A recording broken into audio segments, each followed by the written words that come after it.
Ceci est l'histoire de Sobek, le dieu de l'eau et de l'inondation, et de son épouse, Hathor, la déesse nourricière. Ces deux-là, avec d'autres, ont fondé l'Égypte.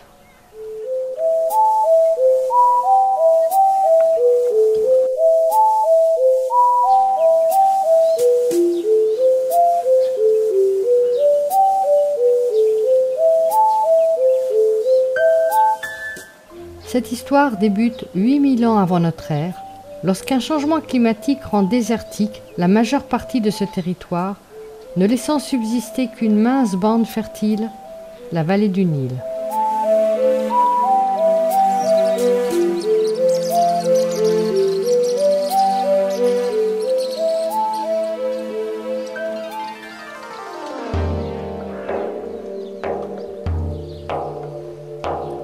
Pendant des millénaires, les eaux du fleuve, en inondant les espaces alentours, déposent un limon fertile et irriguent les sols, offrant à l'Égypte les terres parmi les plus riches de notre planète.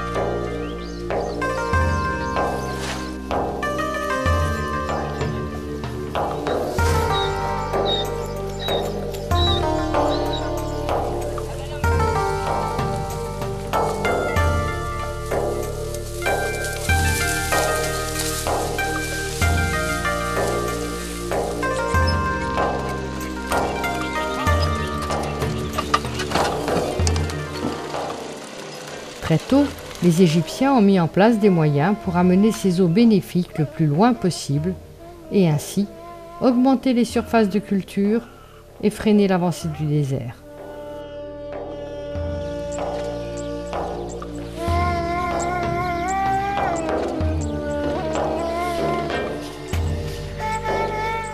Au début, un réseau de petites rigoles ont fait pénétrer l'eau sur les labours à niveau avec les hautes eaux du Nil.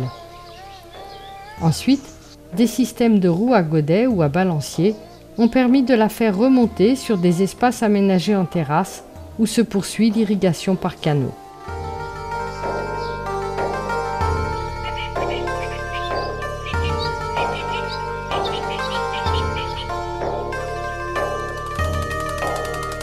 Enfin, des systèmes motorisés ont progressivement remplacé l'énergie déployée par l'homme ou l'animal, et des canalisations ont augmenté les débits d'irrigation.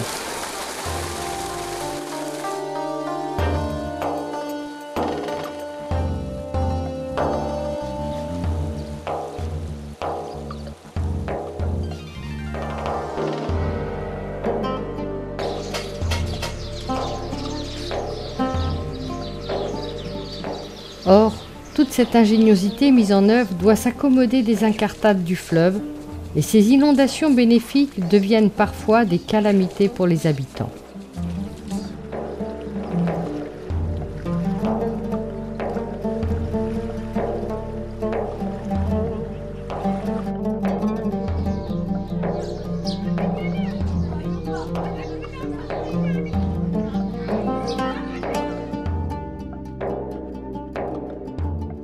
C'est alors que sous l'œil des pharaons, Nasser décide de réguler le Nil en créant un gigantesque lac à son entrée dans l'Égypte.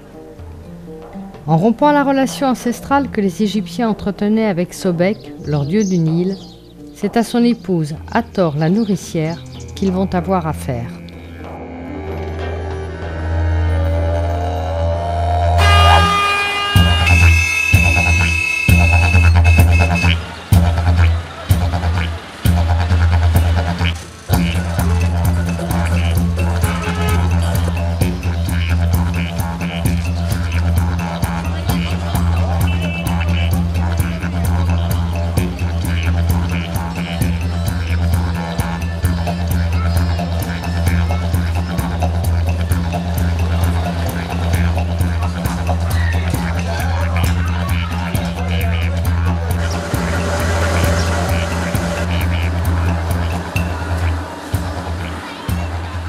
Certes, dans un premier temps, cet aménagement a permis d'augmenter la productivité puisqu'il est possible de faire 2, voire 3 récoltes par an. Mais désormais aussi apparaissent des effets secondaires. Une population en forte hausse se regroupe dans les villes qui s'étendent en réduisant les terres de culture.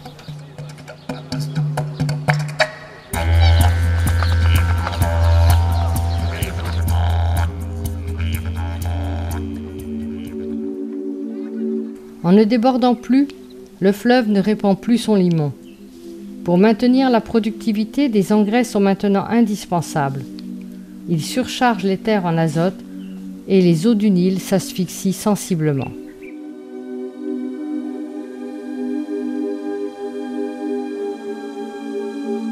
L'absence de renouvellement des eaux favorise le développement de parasites. La bilhardiose se développe et touche un nombre grandissant de personnes s'attaquant au système digestif.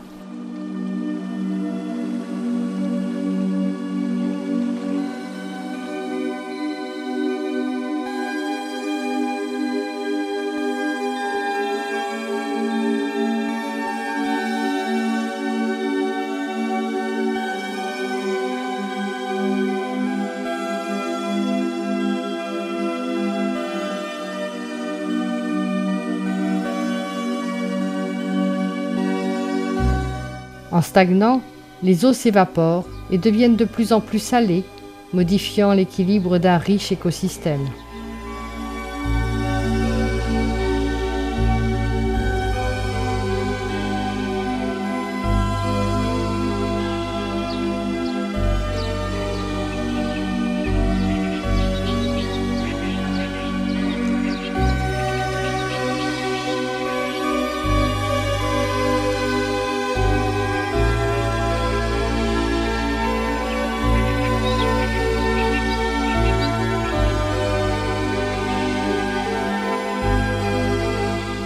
Mais avec des répercussions plus insidieuses, c'est tout un système agraire qui est en déséquilibre.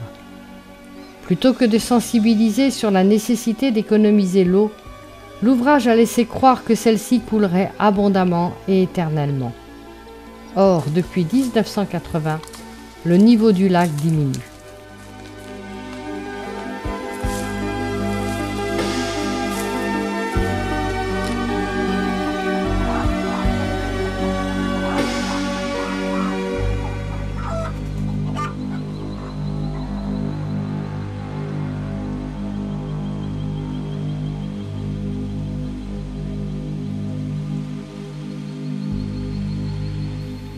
Dans une époque où l'eau est un enjeu de plus en plus fort et politique, 2 voies s'offrent à Saubec. Faire payer les eaux d'irrigation, ce qui en limiterait la consommation, mais fragiliserait une société rurale qui est restée familiale et économiquement fragile. Poursuivre les travaux pharaoniques par la création d'un canal doublant le Nil et irriguant le désert. Mais cela n'augmentera pas pour autant les quantités d'eau, d'autant qu'en amont ce fleuve est toujours disputé et sollicité sans modération.